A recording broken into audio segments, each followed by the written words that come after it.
All right, y'all. Welcome back. Welcome back here to another episode of the Easy Money Sports Podcast. Of course, me myself as always saying this here. Goes got my guy Dupree here with me. What's up, baby? What it do? What's going on? Man, bruh, I'm good. I'm good. Happy belated Juneteenth. You know what I'm saying? You know Belated. what I'm Yeah, saying? there you go. Happy belated Juneteenth. You know what I'm saying? I hope everybody had a good holiday.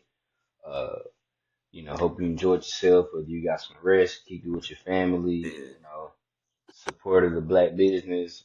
However celebrated the holiday, man. I'm just hoping you had a good one. Hopefully you stayed cool because Hey. it definitely started to heat up out Yeah. this way, and it's did it some more again. So Mm-hmm. man, hopefully y'all stay cool out here though for sure. But man, short night tonight, but still really a lot to get into. Big news. Catching up on some old news and a whole lot of breaking news Yep. all in today's work for sure. So man, we'll get right into it. So first we'll go right on back. Gotta congratulate the Boston Celtics for capturing banner number 18, Yeah. winning the NBA Finals. Had that 106-88 victory over the Dallas Mavericks. I mean, it wasn't close really from the jump for Game Five, and series ended 4-1 in Boston, dominant fashion. Uh, like I said, what they so finished the playoffs with 16-2, only or 16-3, I guess. Yeah, 16-3 because they went five the first two rounds and then the sweep and then five again. So yeah, 16-3, man. Probably up there with one of the whether you like it or not, up there with one of the better playoff records and dominance. Um, in recent history for sure. So Yeah. uh crazy for that. Congratulations to them. Jalen Brown, finals MVP. Um I thought was well deserving. If I had a chance to vote, I think I would have voted for Jalen Brown. I know it's a toss up between for sure him and Jason Tatum, but I thought it was Jalen Brown's. I thought it was Jalen Brown's to lose, and I think he had a more consistent Mm-hmm. playoff run and in the finals too. I know like Tatum led in points and rebounds, assists, and everything like that. And, he in rare company with the other guys who've done that, but I just think it was more consistent and Mm-hmm. more primed of Jalen Brown. But that's neither here nor there. But man, ultimately, bro, what do you think it was just the difference in this series for Boston to come out on top and 16 years later to the day capture, their 18th NBA championship.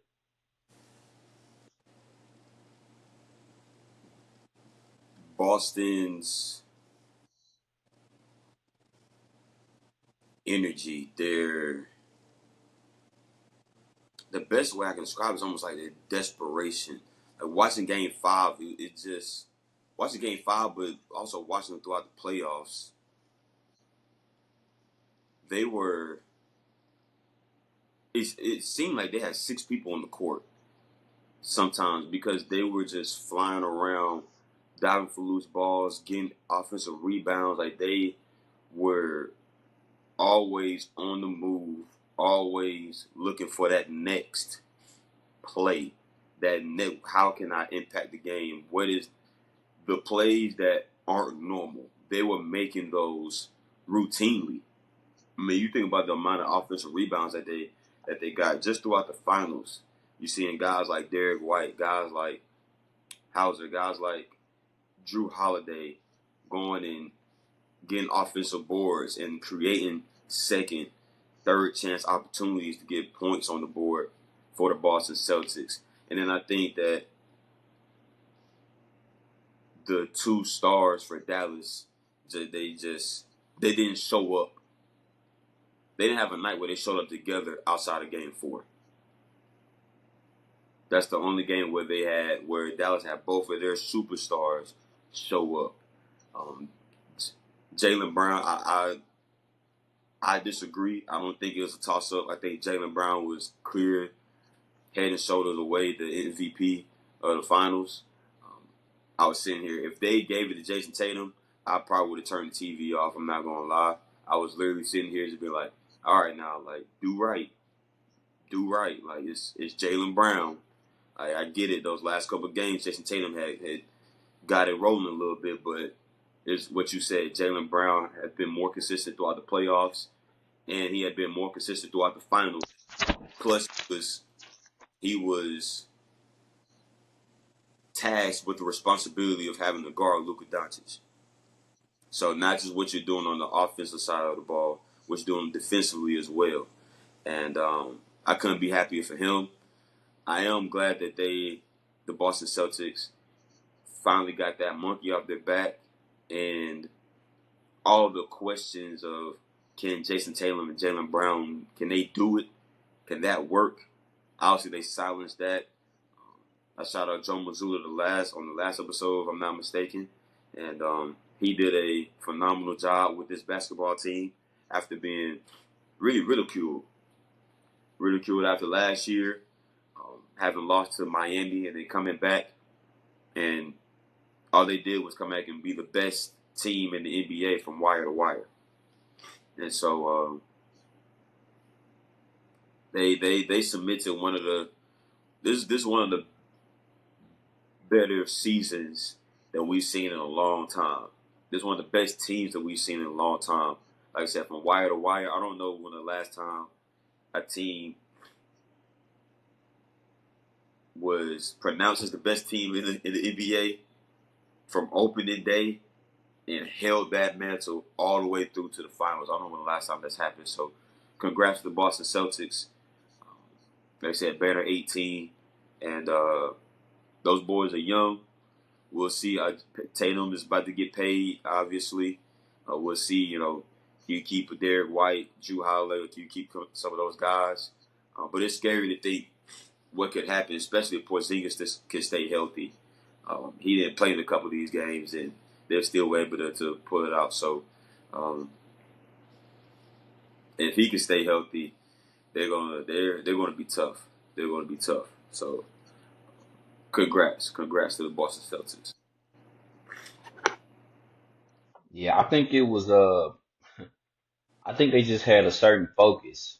Like they knew what the task at hand was. Like you said, just the fact of um achieve even though previous years didn't come with a championship and everything like that, but achieving so much of what they've achieved so far Yeah, in a relatively young NBA career. Like that's just being completely honest to I think for the most part, I want to say ever since they've had Brown and Tatum there, they've made the playoffs and at least have made the playoffs each year. mm-hmm. There plenty of conference finals appearances, the finals in 22, and then now this year. So I just think they just had a different focus about themselves to where they they didn't want to chance it or leave anything in nobody's hands and everything like that.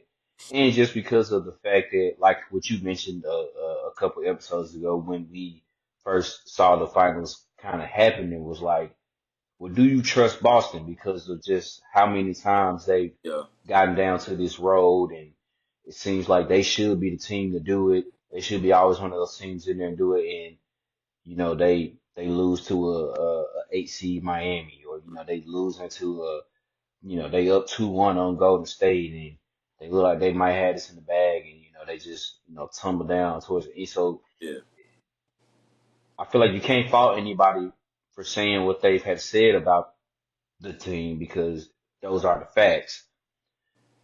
But now, like you said, I think a lot of that, whether you like it or not, you have to put to rest.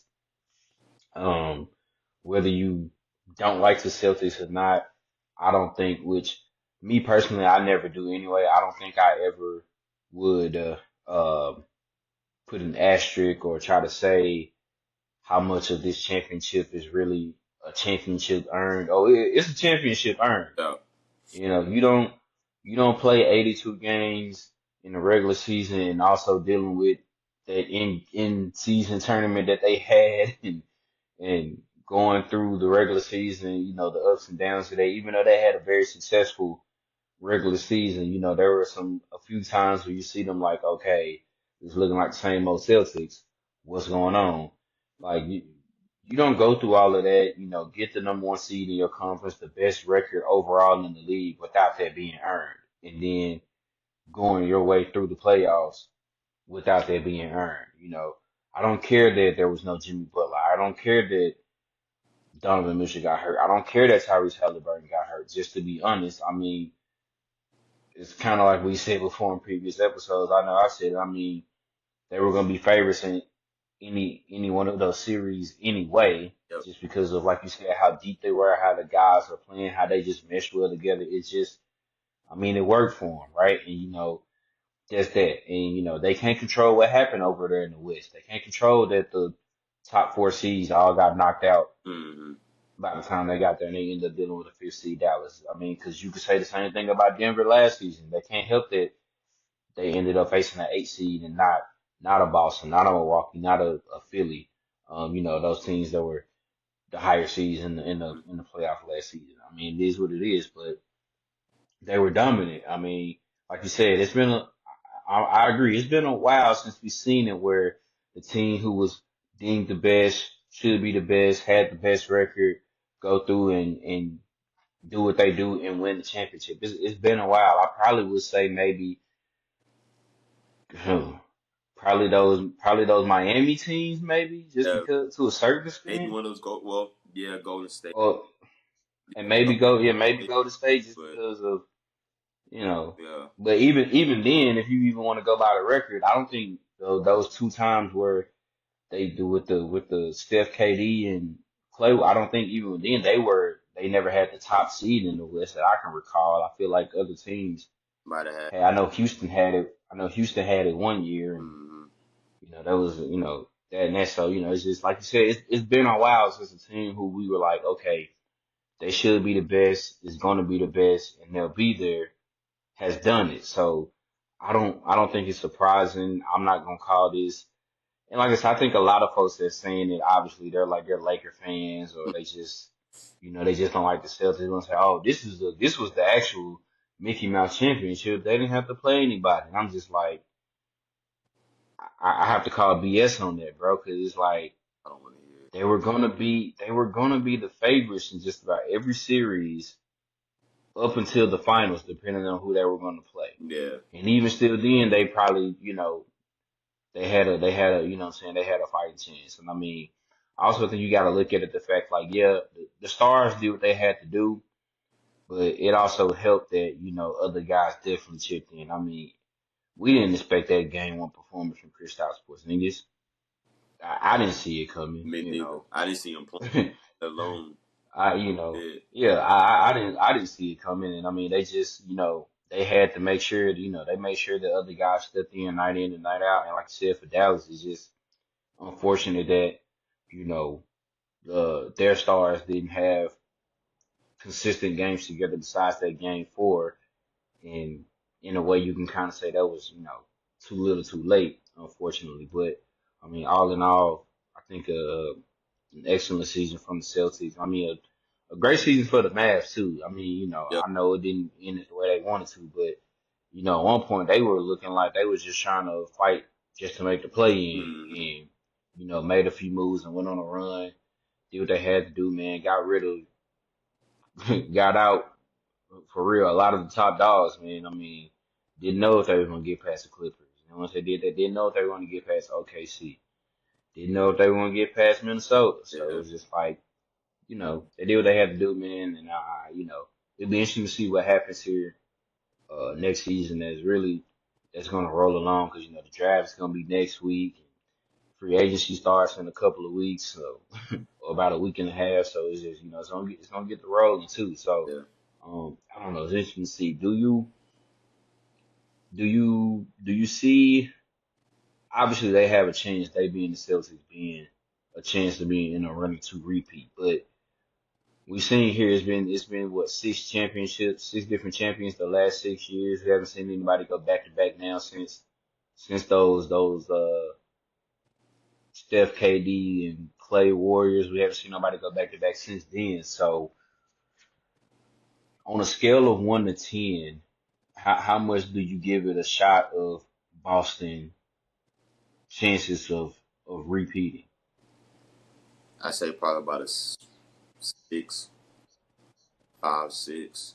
Um, the West is so tough, and we're gonna get into that in a minute. But the West is so tough, and then with the potential of, like you said, free agency, with the potential of certain teams being able to get certain guys to come over from the West to the East, um, with pending health. Talking about Giannis, talking about Julius Randle, talking about guys like that. It's gonna be tough. It's gonna be tough. So I would say I I I give them like a 5. I give them like a 5. I just it's gonna be tough. There's a lot of teams. That's There's a that's lot. that's crazy because that's where I'm at with it too. I'm like in the middle. I'm at a 5. I think obviously they have the guys and the core pieces there together to do it again. Um, but it's just kind of like how you can say the same thing for them to say, well, they not going nowhere. Neither is Minnesota. Neither is Denver. You know, what happens when Giannis get back in Milwaukee, right? You know, what New York possibly could have looked like if they would have had a Julius Randle with them, right? I mean, There's a lot of moving pieces if that still you have. know if Joel Embiid can stay healthy on the floor, right? You know, you can't rule out Philly. So I'm at a 5 too, just because it's like, yeah, they have a shot because obviously they the top dogs now. It No is doubt. what it is. You gotta give them their credit and their respect. But just like how you can say they ain't going nowhere, it's a whole lot of other teams that ain't going nowhere neither. So Time soon. I mean, No. I know sometimes we like to be in the presence of the moment and we get lost in it, and it's just like, I don't know if they can beat any, if anybody else can beat them, and then but once you kind of sit there and you realize it and you think about it, you'll be like, well, goodness, you got this team, you got that team, you got that team. So it's just like I said, you never know what happens in free agency, in the draft, trades. I mean, we already seen one trade go down already. Yeah. So, it's just a lot of things can shake forth here over these next, 2 to 3 months in the summer, for what happens in the world of the NBA. So it is going to be interesting to see though. So, can't wait. Congratulations once again to the Boston Celtics. Man, well deserved. Mm. I can't really say much else. Dominant fashion, and that's good, man. Other news in the NBA though, a lot of coaching news right now going on. Of course, you have the hirings and the firings, and that just seems like it tends to happen here a lot, man. But boy, Detroit, um, letting go of Monty Williams after one season, after giving him that that, that I don't know the way to put it. That big ass contract. I don't know no other way to put it, man. But I mean, they let him go, but they gonna owe him $65 million, bruh. Yeah. You can And fire me too. and if I'm not Better pay me. mistaken, is he still getting paid from Phoenix too, or He did might have they, something or was left over. he? He might still have something left over. He might. It might not be. I don't know. Have something. But you right though, bro. 65 million, come fire me too. I guess I stay at the crib. I stay at the crib while you pay me. But man, it was a tough season for Detroit. I think they went with like 0 and Jesus, they went like 0 and 25. It was a minute before they got a dub, right? Mm-hmm. They went, but I mean, it's been pretty bad for just Detroit, really. Like the last 5 seasons. I mean, it says right now they got the third worst winning percentage in any 5 season span history, right? The only teams that were worse were the beginnings of those Vancouver Grizzly teams. So, 94 and 290. So only winning about a quarter of their games, 24%, 24.5% of their games That's kind of troubling for a franchise who, is not a,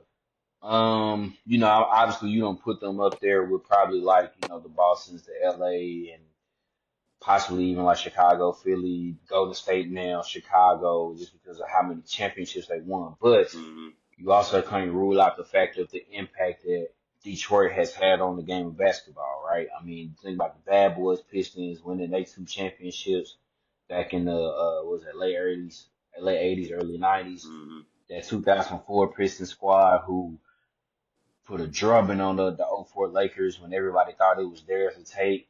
I mean, just the run that they had in that early 2000s. I think they went to like 5, 6 straight Eastern Conference Finals. So this was a team that was year in and year out, man, prominent. You thought like always deep run. It's been a long time since they have gotten back to those glory days. I mean, they've had a few glimpses where Blake Griffin was there and they made a couple of playoff appearances, but since then, man, it's been pretty rough.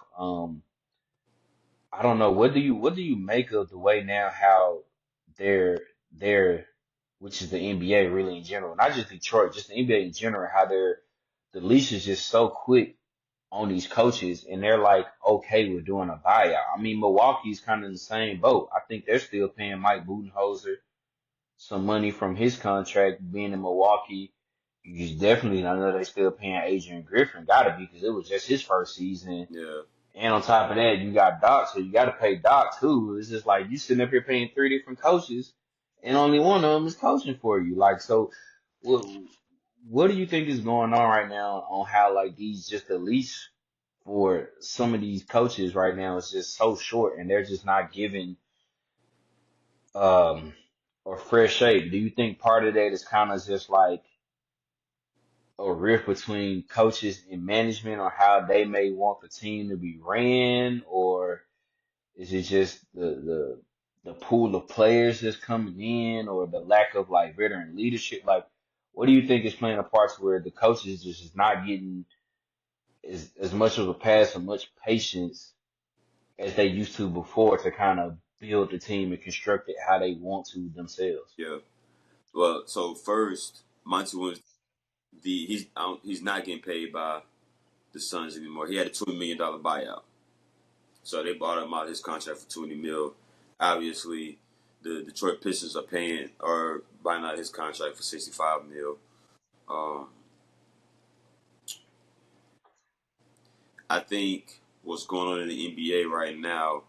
But one, I think Detroit specifically, the fact that it ended in a year, there's got to be something going on between Monty and the front office.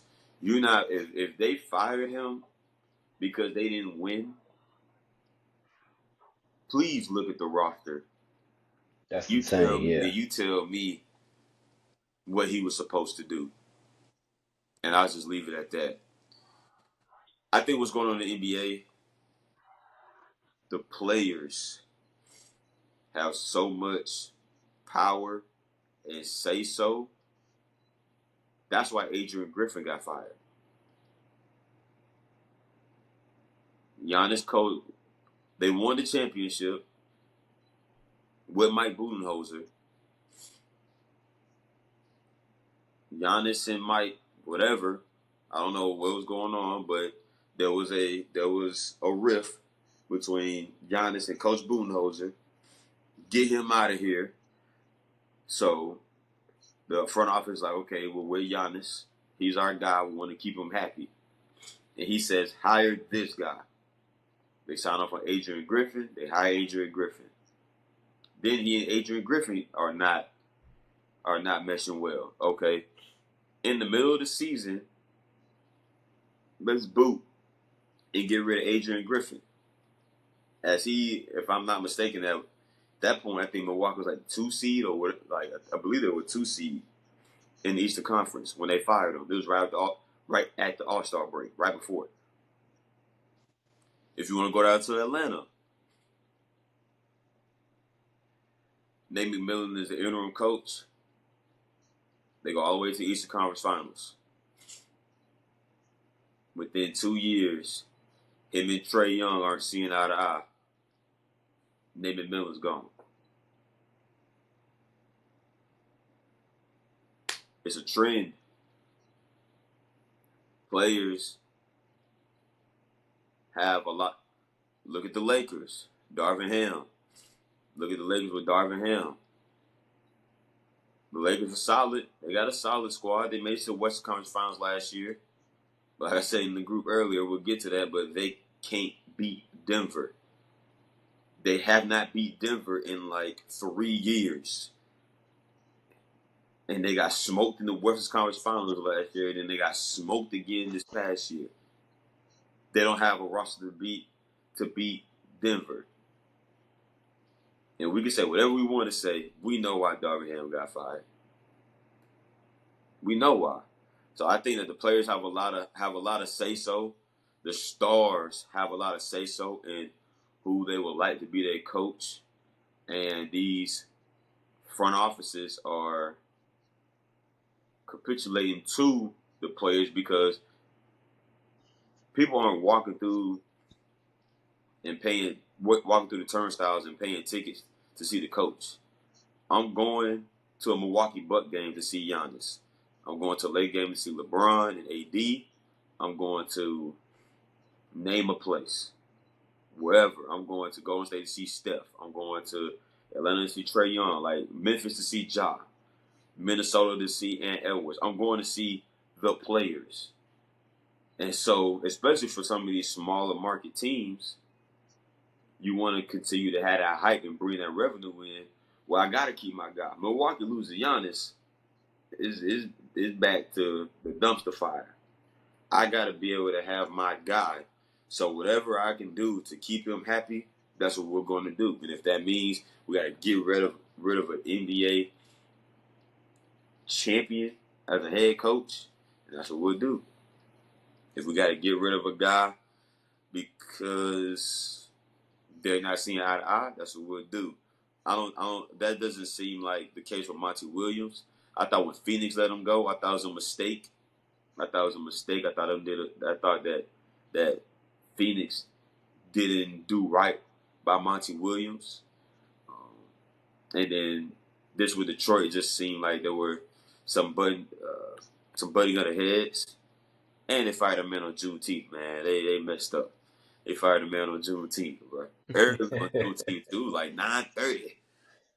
Yeah, it was. So, but yeah, man, I just think the players have a lot of control on and a lot of say so on who they want as their coach, these superstars, and the front offices are giving the players what they want, and that's why you're seeing a lot of these coaches cycle through the NBA right now because these players are like, yeah, no, I don't like him, I want this guy, or I don't like him, I want this guy.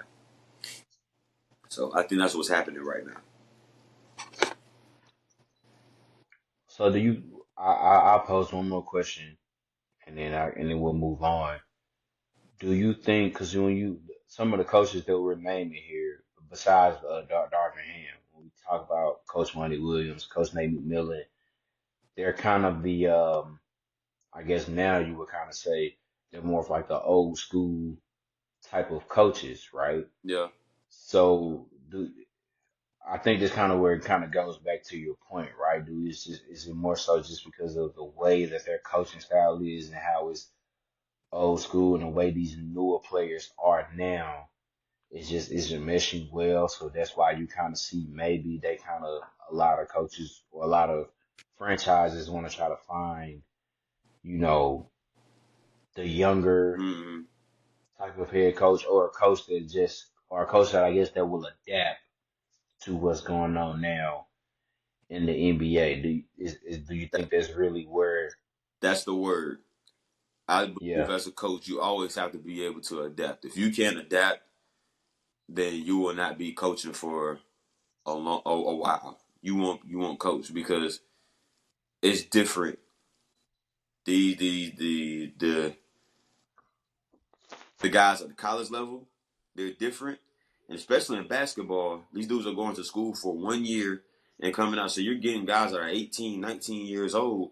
Some might be as young as 17. You're getting these young guys coming in and they've been coached, and some of them aren't used to some of that old school type of coaching.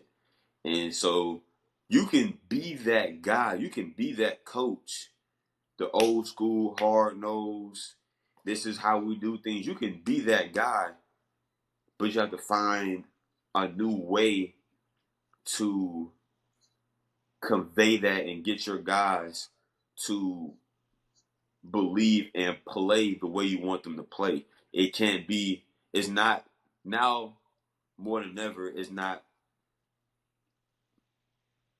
way or the highway. There's not a lot of that anymore with these young guys, man. It's just not. The way that I was coached, the way you were coached, some even like it just that's not what it is. So you have to be able to adapt. And I think that there are some old school coaches that are just like, hey man, like I I can't do this no more. I know it's not basketball, but you go into Nick Saban.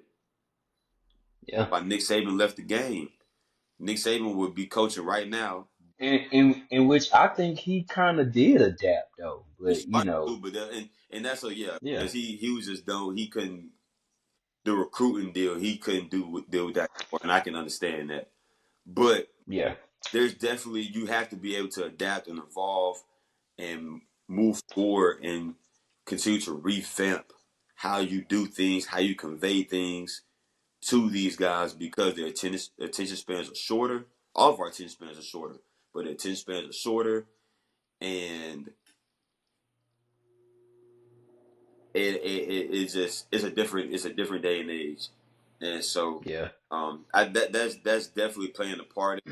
You might have some coaches that are like, yeah, nah, I'm just like, like this is how I'm doing it. This is how it's worked for me. So we're gonna do it like this. And some of these young guys are like, yeah, nah, man. nah. Hey yo, Get him out of here. yo, Get him out of here. he gotta go.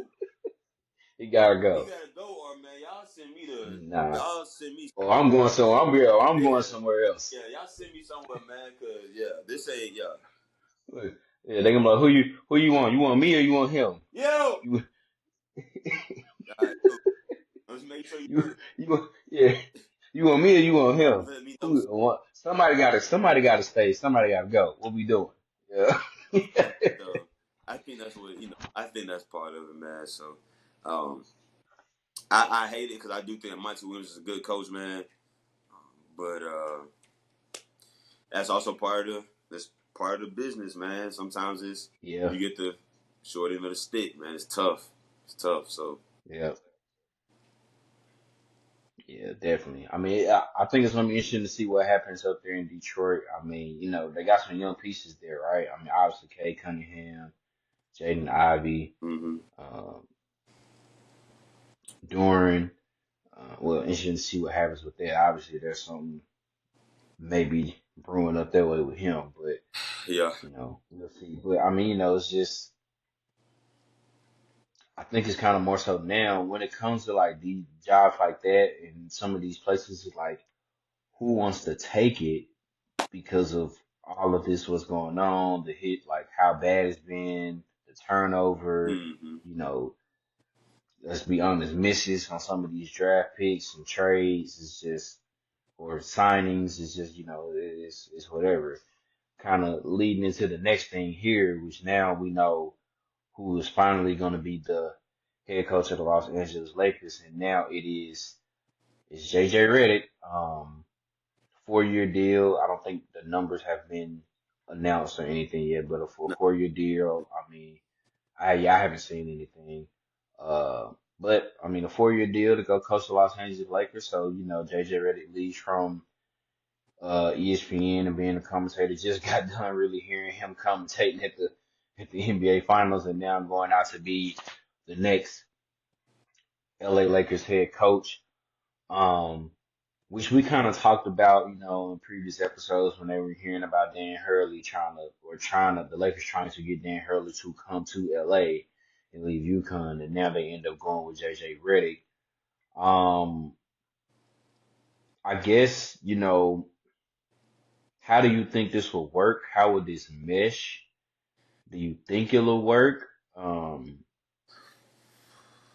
And what's the time frame do they give JJ Redick? You know, because of how the Lakers roster is constructed, who they have. Obviously, just because of LeBron being there, they don't know how much time he has left.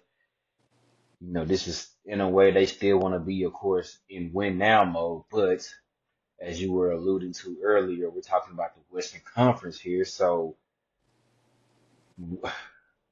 where does this, how does this work? Where does this mesh? Will it work? Can it work? I want it to work.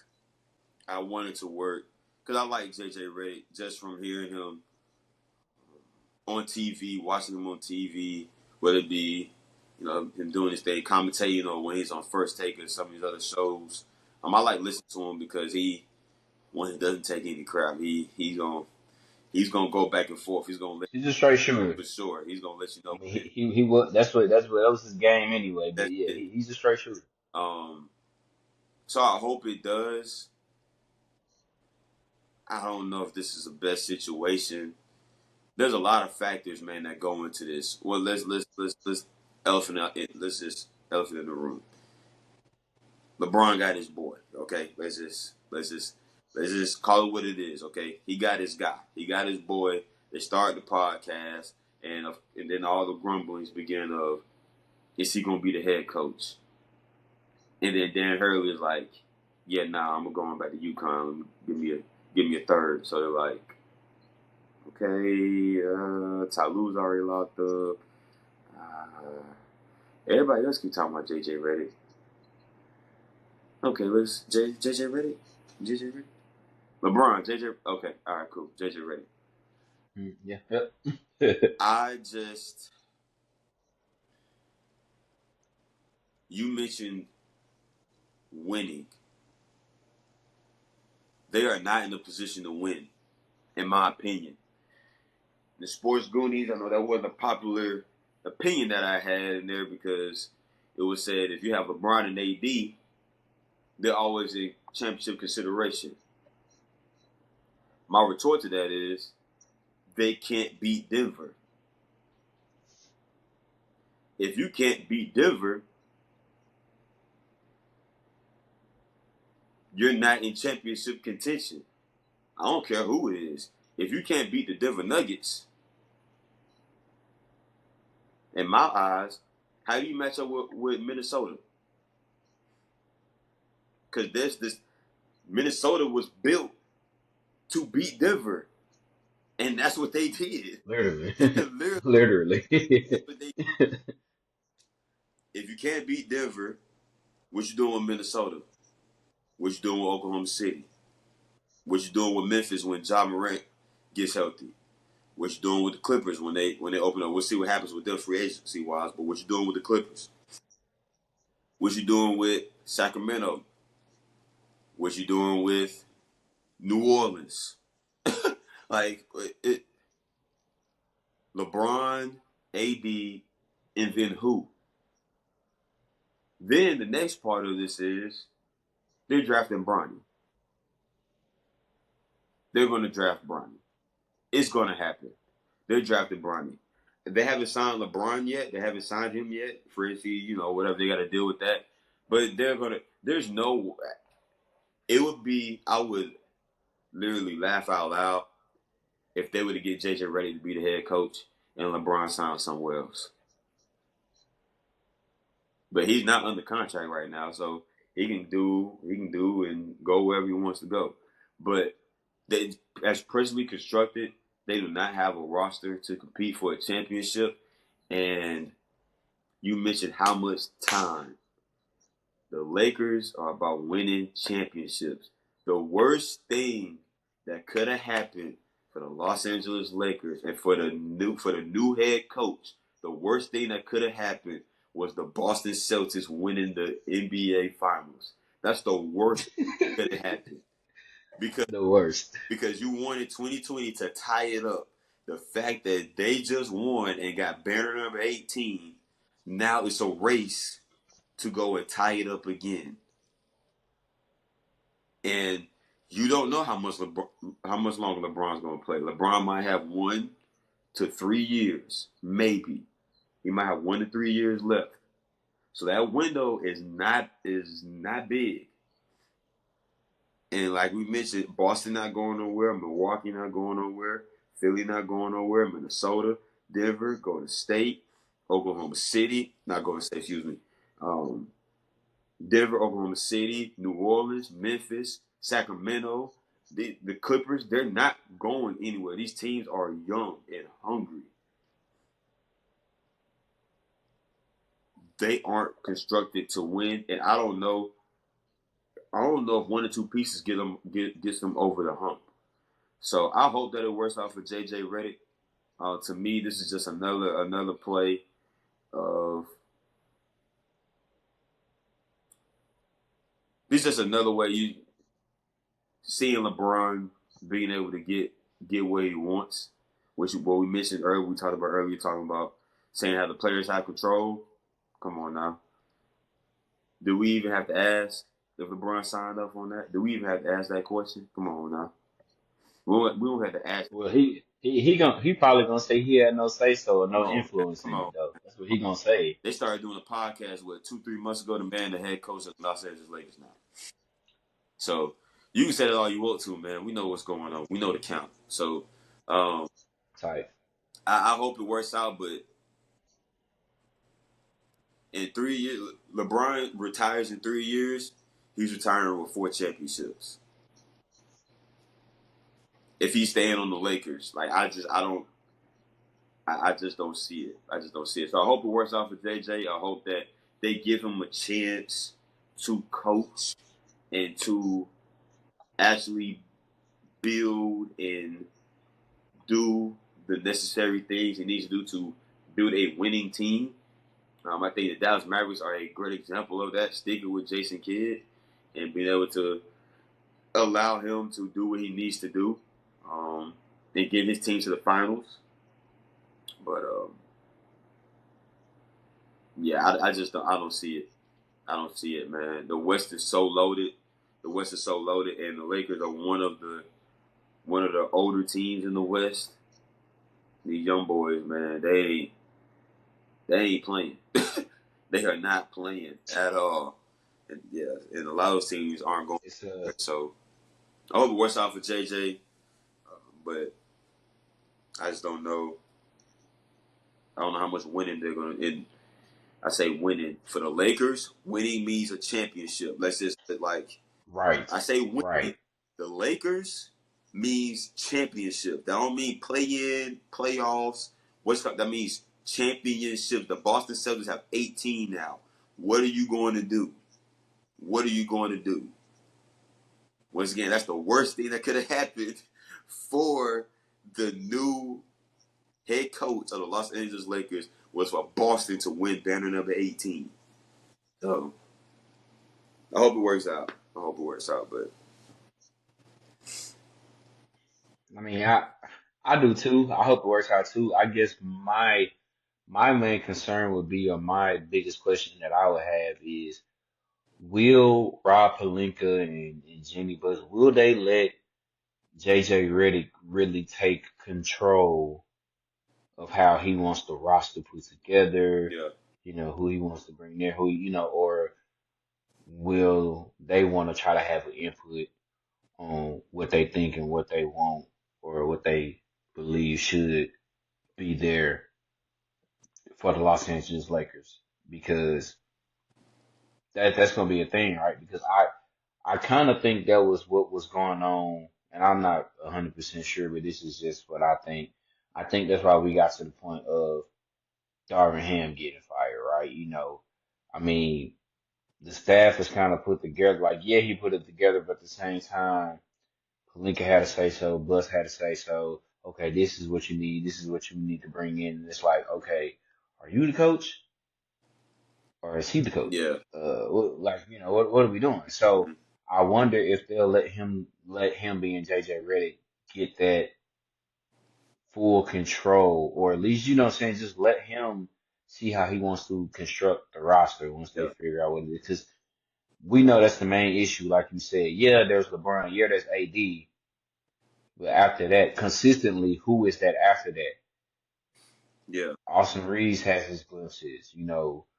Rui Hachimura has his glimpses, but it's like there's never a consistent third guy to help them out in the long run. And it's like you said, bro, you reeled off like 10 teams in the West before you even, you know, dude. mentioned just because of their health, their youth, their what they have coming back, their cohesiveness together. Like Like, it's a lot into it. I just think, you know, kind of like how kind of like how, like I'm saying, how we were just saying, like Detroit is just one of those jobs where you kind of like, ooh, I don't know if I want to take it because they've been in such purgatory. mm-hmm. And then on the other side of it, the Lakers' job is kind of the same way. Like, well, I don't know if I want to take it because I can go to the playoff 2 straight years and have a Western Conference Finals appearance, and y'all say I'm doing a terrible job and I need to be fired. So it's like, what Tyrese say, man, what more do you want from What me? more You do know, you want like, from me? I don't know, right? So it's like, it's kind of hard. I mean, man, JJ Redick is a basketball savant. Yeah, He's a genius. IQ is out of this world. I think he'll be a real good head coach. I just hope that it doesn't go so bad to where he never gets another opportunity again, which I don't think, that would be the case because I think he would because obviously if Doc can keep getting these opportunities, so can JJ Redick. I'm just saying. I'm just saying, right? So I mean, I just it's a 4-year contract, but is this like you said, is this saying that 2, 3 of these years is trying to see if you can make a run and get LeBron one more chip? Because I don't think he'll be there if he comes back to the Lakers. I don't think he plays for another 4 seasons. I don't think he plays for another 4 years. yeah, I just don't see it happening. So it's like, all right, is it really a true four, or is this we're giving you 2.5, 3 years? yeah. And if it's still looking the same way it was looking beforehand, you could have kept Darvin Ham, you know. Because hell, You could have kept Darvin Ham, yeah. and let it be there. So I would, like you said, I would like for it to work. I just don't know if it will or what's considered their version of success in LA because Hey, it's different. It's different, right? It's different in LA. It's different in Boston. Um, and some other teams kind of try to have that expectation, but to a certain extent, it's a little unrealistic. But for sure, those two places is like if you ain't got us competing for championships, winning championships, well, you got to get out of here. So it's like I don't know. It's gonna be interesting to see. Um, I hope it works out, but it's just I don't know, man. It's gonna be tough, but it is what it is. Hopefully, it's the best. Hopefully, it works out for him in his own. mm-hmm. Like he's got the guy that they wanted. Um, sure, JJ Redick has never coached before, but I mean, who? I don't know. It's kind of like Kalen DeBoer in Alabama, right? Who turns down the job to go to Alabama? Who turns down the job? Well, Dan Hurley did it, but But Darren Harris I guess, went back I guess to championship, so he like yeah, but yeah, Perkins. he went I'm chips. I feel it. Yeah, yeah, like we yeah, both but you get what I'm saying. Like, who's gonna turn down being the head coach for the Los Angeles Lakers? yeah, Especially if that ends up being your first coaching job. Not a lot of guys can say my first coaching job was being the coach of the Los Angeles Lakers. So tough. can you? I don't know. I think you can't fault JJ Redick. And I mean, I know some people were discussing about, well, they had him on the radar, then it was nah because they wanted Hurley, and since they didn't get Hurley, they'll go back. But I mean, once again, who's gonna turn down being the head coach? Like if you've never coached before and you finally get an opportunity here Mm-hmm. to be the coach, who's gonna say no to being the coach of the Los Angeles Lakers? So I don't know, man. Can't fight it. But we'll see what happens here as the summer continues unrolling in, especially in the NBA, man. Uh, Then we're gonna shift it over to that four square circle, man, to the boxing ring. Uh, a, a lot has gone on there here recently too. Obviously, we just got done last weekend with the big fight between Tank Davis and Frank Martin. Mm-hmm. Also, David Benavidez was on that card as well. Um, it, was- it was a solid card, man, for sure. The all the title fights were pretty good. Mm-hmm. Um, I thought Benavidez looked real well at 175. Like I slick, almost kind of natural, right? It didn't feel like he lost anything. He still had the power behind his punches. Like we were watching a fight, and it's funny because a couple of my nephews they never seen David Benavidez fight, and Oh, me and my brother-in-law was telling them we were like, hey, y'all finna see why Canelo was ducking this man. Y'all about to see. And they were like, man, I don't know. One minute like, I mean, I seen the highlights, but I don't know. And then as the rounds was going on and they hearing the oomph and the power like behind Benavidez's punches, and one of my nephew go, yeah, it sounds just like the highlights. I'm seeing it in real life. And I was like, I'm trying he to tell going, y'all. dog. He letting them go. I'm trying to tell I was like, man, I told y'all so, but a hard fought, unanimous decision win that he got over Alexander Gosevich. Mm-hmm. Um, The thing with Benavidez though, right, is now, I mean, he's interim at 168. He's an interim now at 175. He kind of has a decision to make.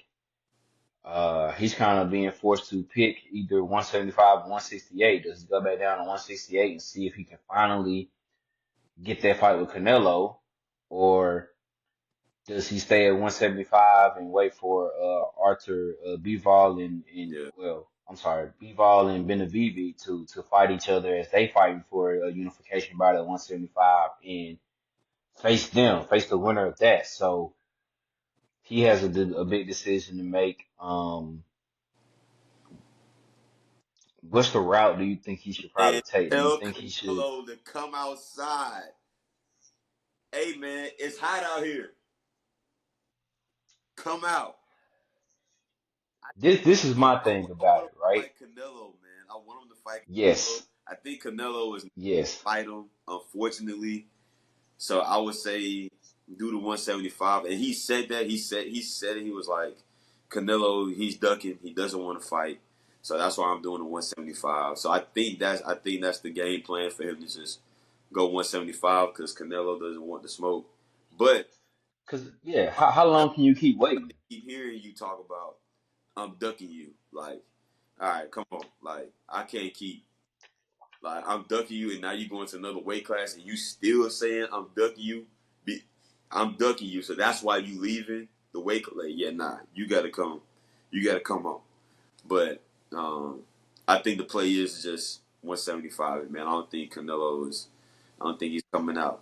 I think he peeked his head out a little bit. He looked like close that door real quick. Yeah. My my problem with it more so with Canelo than more than Benavidez. Obviously, he's obviously he wants that big payday fight, and we know that him and Canelo would be the big payday fight. Canelo is saying, or from what the talks was, is more so like he thinking, $200 million. He wants something like that. He wanted a real big person. Maybe he don't feel like Benavidez can give him that much worth, as far as maybe purse bids or how much money he could bring in and everything like that. But my issue with this Canelo is after his last fight, he kept talking about how he was the best. He's the best. I'm the effing best. What he said and everything like that. And then when the announcer gave the follow-up question and said, well, hey, David Benavidez is out here in the crowd. The people want to see you and Benavidez. What's up with that? And he goes, well, if the money's right, blah, blah, blah, and everything like that. And I'm like, bro, It don't matter. if you the best, line them up. What did Tank? Line What them up. did If Tank said? They said, "Who you want, Tank? All of them. I what? want. Line them It don't up. matter. I want Line them all of them. up. Whoever. Let's go. I want all of them. if I told, and that was the big argument after the fight, after all the fights were done. But we kind of talked a whole lot about Benavidez and Canelo with the family, and I think that was the talk. How we were trying to say, some were saying that we had it was a split. Half was like, nah, Benavidez can't get Canelo. It wouldn't happen. It's gonna be a boring fight. Blah blah blah. The other half is like, man, he being a real Yeah, you know what right now, everything like that, and that's what I said that I'm not gonna call Canelo out his name. I'm not gonna go that far, but I said you can't say in one sentence that you're the best, and then the next sentence you pretty much give an excuse. Well, if the money is right, I have to see what it is, but it don't matter, bro. If you the best, let's go line them up, knock him down, and if you beat him, then it's like we're gonna give you your props. Like, okay, bet. Pound, all right, you the best at super middleweight ever, bro. 168, you the best ever. Whatever, you can retire right now. This is this. You're gonna be up there with one of the. That when it comes to mentioning boxing greats, we can't leave you out. can't. But but I just think it's crazy, and I made the comparison here to bringing in for Floyd Mayweather, and people like to say that, well, he picked and choose who he fought and everything like that. But damn, bro, when you look at the resume and who he fought, I mean, Manny Pacquiao, a champion. Shane Mosley, a champion. Andre Berto, a champion. I mean, Oscar De La Hoya, champion. Miguel Cotto, champion. Like, some of the guys that he was fighting at one point in time in that era when they were fighting, you mentioned their names as like one of the better boxers, Yeah, in that time. So it's like, in reality, you think about it, bro, he fought some really good fighters. Like, I feel like I can't say the same for Canelo right now. So it's like, bruh, if you say you the best, go out here, fight this man, and if you beat him, cool. And then if you don't, some people are gonna be like, damn, and then some people are gonna like, we told y'all so. I mean, it's simple as that. But I don't know, man. I hope it would happen, but um, I feel like you shouldn't have to be constantly just kind of waiting necessarily on one person like that. You don't want to get to the point where you get inactive. We haven't seen you in a while in the ring. mm-hmm. So I think Benavidez should probably, if he can't get the fight, I say first try to see if he can get the fight with Canelo at 168. And if he's still messing around and don't want to get nothing done, we can't find anything. F it. Let's take over 175. See if you can do it. I mean, just somewhere somehow, just you chase the greatness somehow. You know what I mean? So I think this is why a lot of people are gravitating to the UFC and not to boxing, man, because the UFC gives you those fights because there isn't. There's one. It's Dana. It's Dana White. But those dudes want to fight each other. Like it's not like a. that's right. It's not like a. Oh, well, if the money right this time the third, they'll get all that straight. But this is Right. the mandatory. He's next. So the people been saying this, and them dudes like, yeah, come on, let's do it. Where in boxing, it takes forever. Manny, you mentioned like Floyd, like the Manny Pacquiao Floyd fight, man. We have been calling for that for years. And I think the thing with Floyd, especially when he got to that point with Manny, it was like that fight should have been 4 years earlier. You know what I'm saying? He fought him. He still fought him, but it should have been a whole lot sooner. Um, but yeah, that's the thing with boxing. I agree with you. I didn't hear him say that. I didn't catch the end of his fight where he was talking about how he's the best, and then what Benavidez is out there. Well, money's right. It's like no. You say you're the best. Come on, tell him to come on in here. Like, Right. Line them up and knock them down, yeah, bro. we can say whatever. We can say whatever we want about Errol Spence and that fight with Terrence Crawford.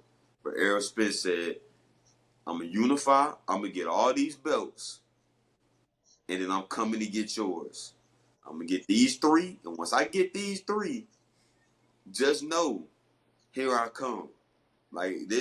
I'm Terrence Crawford is who I want, and you went in there and fought him. Just go in there and fight the man. He been calling you out. He said you ducking. At 168, who was he gonna fight? That's the other thing. Who else you gonna fight at 168? Who else is there? Well, the top two contenders is Benavidez and David Morrell, and he basically ain't trying to fight neither one of So that's those what guys. So it's like you don't want to fight. you got nobody else to fight. You want to fight the top two guys. What are we talking about then? What are we talking about? There's no one else left to fight. He's literally the interim champ in your weight class. You are unified. He's the interim champ in your weight class. The number one contender. You don't want to fight him. And then, like you just said, you don't want to fight the number two guy. So you fought the one Charlo. You fought the other Charlo brother who went up 2-3 weight classes to fight you. That's not even the Charlo brother that really wanted to fight you. The twin, the other brother, Jamal wanted to fight you, not Mel, but Mel stepped in. So you even fight him. So you lost on that one. Benavidez been calling you out. You don't want to fight him. What you gonna fight Caleb Plant? You're not gonna fight Caleb Plant. So like I don't know, man. That's what's putting off people with boxing right now. So I know we got to get to the next fight, but that's what's putting people off of boxing right now, man. So Yeah, they got to yeah, yeah. because it takes They gotta figure that it out. can't like if that's your mandatory, then it needs to be no you're fighting him, or you need to come up Yeah, with belts. or vacate these belts. That's because that's what, and we'll get into that. But yeah, that's what somebody else is kind of dealing with right now too. But I mean, then you go to the main event, man. Obviously, Tank Davis, Frank Martin. Uh, I think for the most part, kind of went the way people thought it was gonna go. Uh, and we said it here. We said, look, if you think this gonna end in round three, round two, round three, round four, don't even think about it. Yeah, We kept telling folks, give it. It's gonna be in that back half of the fight. It's gonna be between 8 to 10, and it was the eighth. It was the eighth round. Big knockout shot from Tank Davis on Frank Martin, which, as we saw it, we watching the fight, and after it was probably after like the fourth or the fifth round, I got a text from him. He was like, "Man, Tank tripping," and to a certain extent, he kind of was. yeah, He kind of was just because.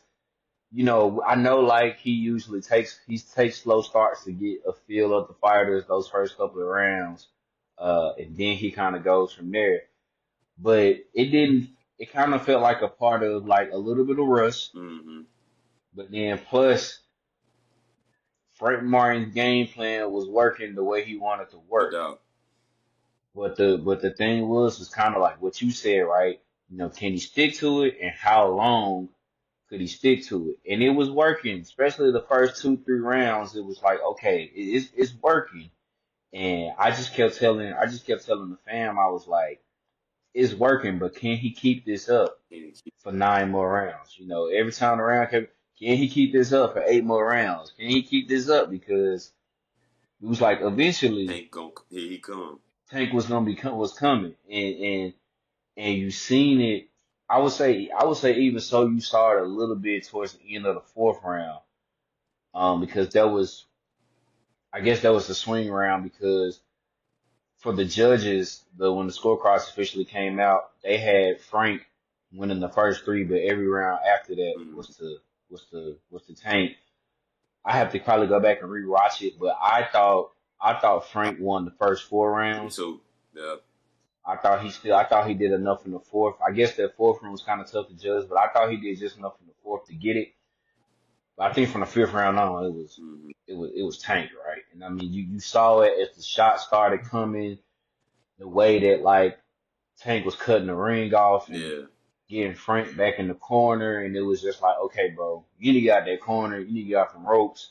That's not what you was doing. And he just, I don't know what it was, bro. He just stopped doing what he was doing, and all of a sudden, Tank went from in the beginning of the rounds, in the beginning of the fight where the guards was here, the high guards there, and next thing you know, You know, no, it wasn't no guard. It wasn't no guard. It was there.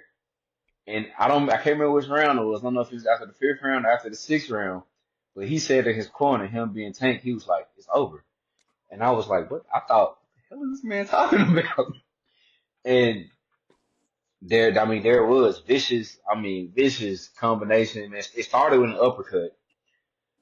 And then that dangerous left hook yeah, just put him out. And he wasn't going to get up in time for that 10 count, bro. And it was pretty much over with, man. How, what did you see, or how did you view how the fight went and how good did Tank look coming back after this long layoff that he had? yeah. I had Frank winning the first four, man. I had 40-36 going in the five, man. And I remember texting you and being like, hey, like Tank's got to get busy here soon. If Frank keep this up, he might have to knock him out to be able to win this. Like he ain't gonna win on the scorecard. And Right on the cards. yeah, he got busy. Like you said, I believe like that fifth on. I think I picked Tank the week to knock him out in 8-2. I had to go back to that last episode. Um, but Derrick James said it, and I don't know if a lot of people caught it, but they went to Frank Martin's corner. I can't remember after what round, but it might have been like the fifth, maybe after the sixth round, and he was like, "Why are you on the ropes? And why do you keep moving to his left?" He was moving to his left hand. You're on the ropes, and you're moving to your right, which is his left hand. Why do you keep doing that? Stop getting You asking for it. stop getting on the ropes and stop moving towards his left. Stop. And he kept. I mean, he just kept like he said it after the fight. Why he got comfortable on the ropes, I don't know. Why he was just like, okay, yeah, I'm just gonna let him, and then I'll go from there. Like that's not the person that you want to get caught in a corner or on the ropes again. And he kept playing with fire, and Tate started opening up, and he stopped throwing punches. And when he stopped, Tate was letting them go. And I think he wasn't going to get up. I think he might have been out off the uppercut. The left just finished it off. But Tate, I think there was definitely ring rust. I think those first, like I said, I had him losing the first four. So I definitely think that it took him some rounds to get going. But you talking about Tank saying it's over. I heard Calvin in this corner saying, "Now go get him. Go get him. Like go get him now. Like go get him." Uh, I think he has 135 on lock. I don't want to see him and Devin Haney. That's just my opinion. They might have to. They might have to. Um, but just and we'll get into that in a minute now. But with all that, I don't know how that's gonna go. I would love to see him in Lomachenko. I would love to see that fight.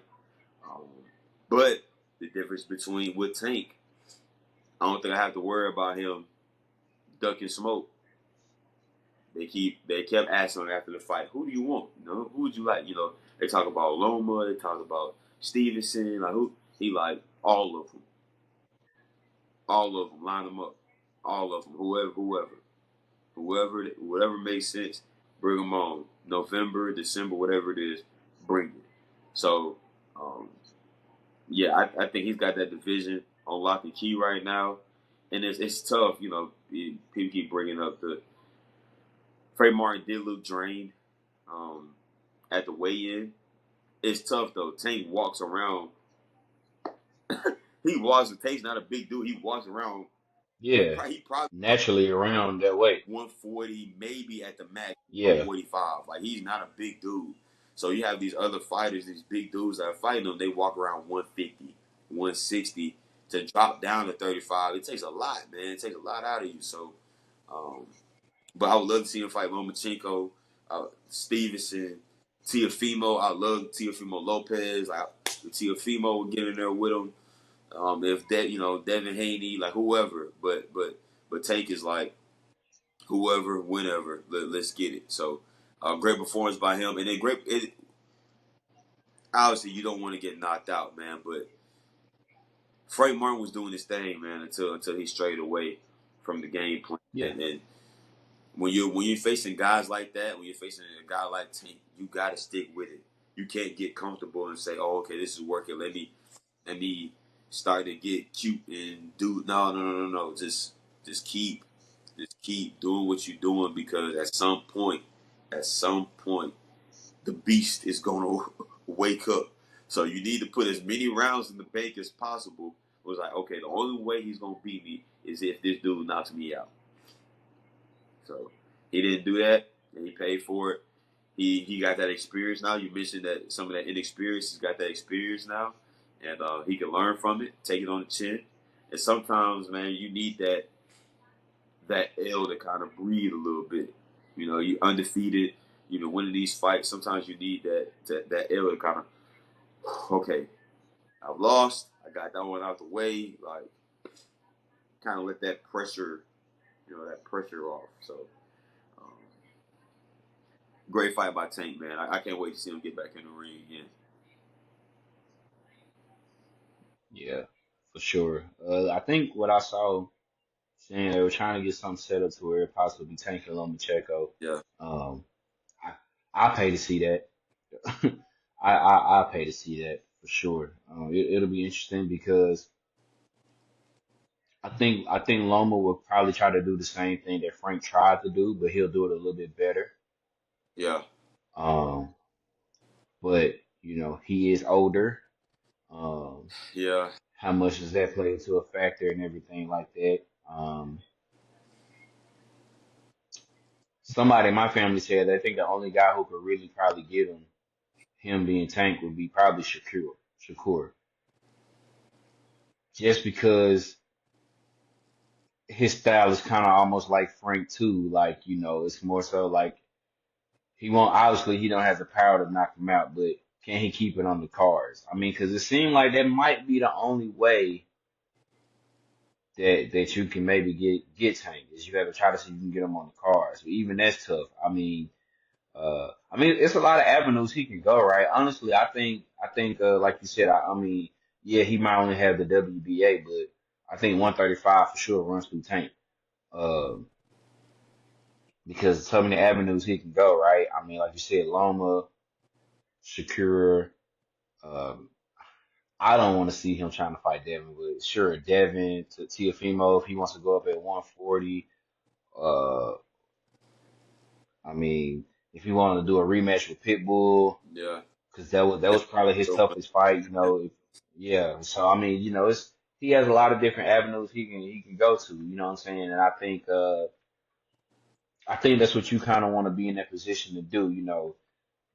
A lot of people want to say that his resume ain't all that. Kind of like with Floyd, right? They want to say his resume ain't all that, but then when you think about the guys he's facing, what they're doing now, it's kind of aging pretty well. I mean, most of the guys he's beating now has either owns the belt or hold the belt is about to be a belt. I mean, Barrios, who you feel me, took out a couple of years ago, has got to be the champion in recess now at 147. I think he's about to take Terrence's belt, Okay. one of Terrence's belt, that he got there. So I mean, guys out there, they're starting to become champions now. So I mean, that's kind of aging really well for Tank's resume. But I think I would like to see probably him and Lomachenko get it Yeah, on no if they doubt. saying in November, December. I think that'll be the one to see because that'll be a kind of almost another Styles making fights Mm, again and everything like that, just because of obviously the power that Tank possesses, but the boxing skill that Lomachenko has, and that's the thing. Kind of just his boxing skill, and then the way that Tank finishes, because that's the thing, right? It's guys out there that can hurt guys, but they'll just kind of score the points. Like once Tank hurts you, he's trying to finish you, yeah, and you're like. I ain't even worried about it. So, interesting to see with that. Speaking of interesting, so now we've been following this here for a couple of months. Obviously, we'll kind of give a quick timeline here with the whole Ryan Garcia and Devin Haney thing. Obviously, the fight, April 20th. You hear about the weigh-in. Ryan comes in 3 pounds overweight. So now the belt isn't on the line. It's just kind of a regular title fight. You know, Devin pretty much gets his butt toe up all throughout the ring for the most part. I mean, he won some rounds, but when you get knocked down 4 times, Mm-hmm. that's hard to overcome. Probably should have got knocked down a few more times, Yep. but that's neither here nor there. Comeback, the decision, I think was a majority decision or a split decision. I can't remember exactly Yep. how it went. Remember. But in favor of Ryan Garcia. So then you're trying to figure out, what's next and everything like that. A few days later, we come out about the whole positive for the PEDs, testing positive for PEDs. Of course, Ryan appeals it. They get the B sample, waiting on the B sample.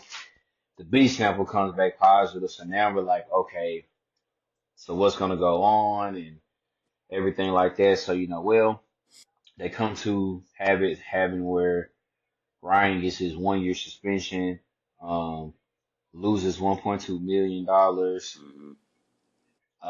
And they end up ruling the bout now a no contest. So now technically Devin is still undefeated, but there's that one no contest. Um, and that's where we're at now. So where do you see this going from here now? Like, obviously there was a kind of a somewhat like a mandatory that was going on with Devin to for his belt to fight I think it was Martin that's next, but the purse wasn't the greatest. I think the only person that bid it was um Top Rank, so that it would have been the ESPN pay-per-view. It wasn't the highest bid. He was the only bidder. Um Devin don't think that's enough money, rightfully so, because I think he has made way more money on some other fights and more than that. Even though the person the split was gonna be 70-30 his way, he feels like it's not enough, so he can either choose to take that fight or he'll probably just vacate his belt. I think he's gonna end up vacating. I don't think he wants to make that fight just because he's just like, whatever. But then I also think the purse was kind of so low. It's just because even though sure that bout is now ruled a no contest, we can't unsee what we saw. Yeah, So it's tough because we can't unsee it, but then it's like Garcia was on something. But it's yeah, like we can't unsee it. It's the same thing like Barry Bonds thing. Like Barry Bonds, he hit them home runs. He hit them. We saw him hit them, but we know he was juiced up too. So it's like it's tough, man. I wish this didn't happen. It's been like, all right, Haney, you just got whooped and beat on, and that's it. But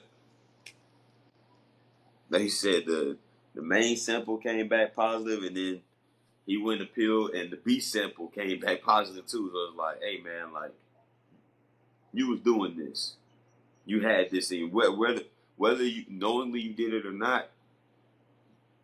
This is what's going on. So um, it's unfortunate that he has to serve a 1 year suspension because Garcia is one of those guys in boxing right now. He has a massive following, and people like to like to see him fight. Um, for Devin Haney, obviously he gets a shot at redemption. It's a no contest now, so I was he would that's not ideal, but that one comes off your record, and that one loss comes off your record, and he can go in right or wrong, whether that be to like you said to vacate and go fight somebody else to hey tell Tank hey let's get it on like whatever it might be. Um, he has some options now. Uh, I don't know, man. I don't think he like that. that. I'll just say it. I don't think he like that. I think Lomachenko beat him before Ryan even. Like I think Lomachenko beat him and that decision was botched. So what does he do? I don't know, but you can't be juiced, man. You can't be on the juice. You can't be on Yeah, the juice, especially in boxing. yeah. Well, Boxing, yeah, they go yeah. They don't play that. They like, don't play that for sure. oh yeah, boxing, UFC, like, oh yeah, no, time out. Yeah, Give yeah. that bill They they money. You should they go sit down for it. they ain't having none of that. Yeah, we ain't doing that. We ain't doing that. They ain't having none of that. So Well, apparently, Devin is saying that he'll take the year off. So I guess that fight that he could probably have with Sandor Martin, he probably won't take it. Vacate his belt.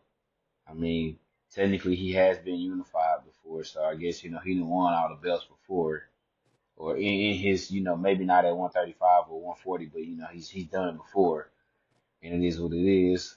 But apparently he's saying he'll take the year off, and I guess he heard what I said when the news first broke out about the whole PEDs with Ryan, and said let's work on a rematch. So maybe he'll look at it and and do what Haney Garcia wait for him said. to come, wait for him to get back. Now that's what he's saying on his Twitter, but that don't necessarily mean he'll do it, No, because we know which Haney really has the last say so in things. So, and it ain't Devin, so probably, even though it should be, I was about to say it probably should be Devin it should because be, big but homie, it ain't Devin big Haney. It's another Haney. big homie be, hey man, you talking for you talking for your son.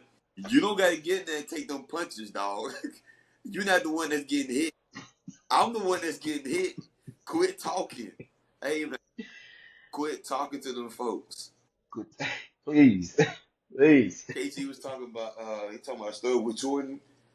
I know you seen that story. He's talking about he out there talking trash to Michael Jordan, and I can't remember his teammate's name, but his teammate got to guard him. He talking trash, and now he went out there and gave his teammate 20, 25 points, and they were up at one point. Now they down by 20.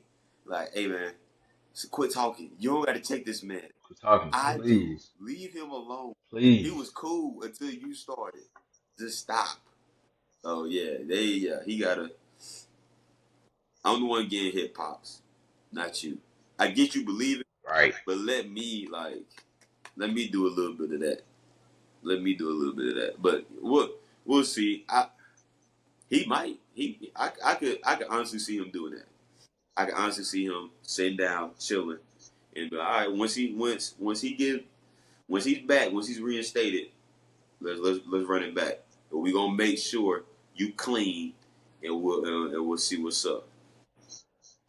But also, this also leads into Yeah. Ryan Garcia. The people were talking about him like not taking the fight seriously and some of those antics and stuff. Like, come on, man, come on, man, like for real, for real. So it's unfortunate, man. It's unfortunate for sure. Yeah. It is, man. But we'll see. And uh, like you said, a couple of guys we've already mentioned before, they got fights coming up, man. Teofimo Lopez got a fight, I want to say, next Saturday Mm, on the 29th. Saturday after that is Shakur Stevenson. He'll be back out there in the boxing ring. So um, it's looking like all roads, especially that 135, 140.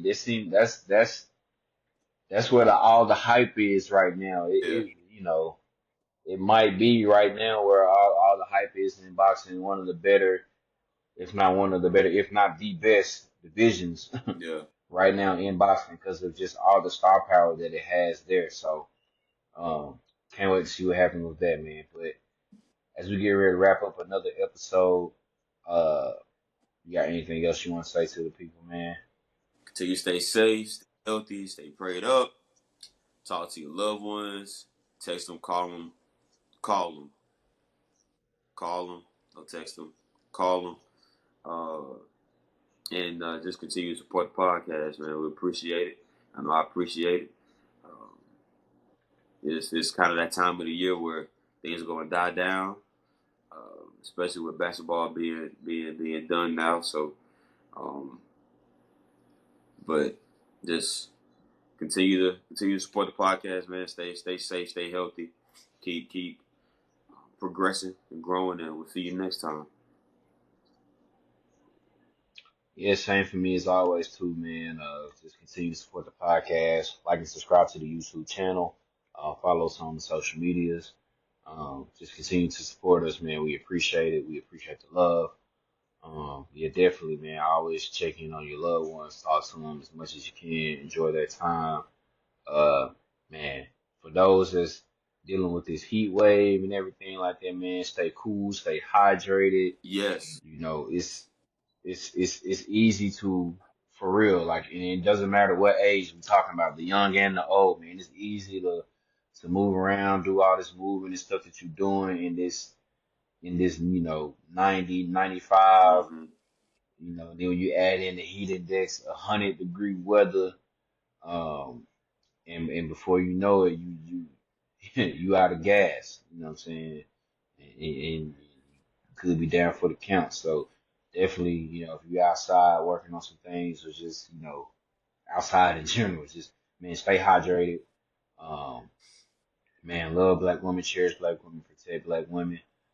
No means no. No means no.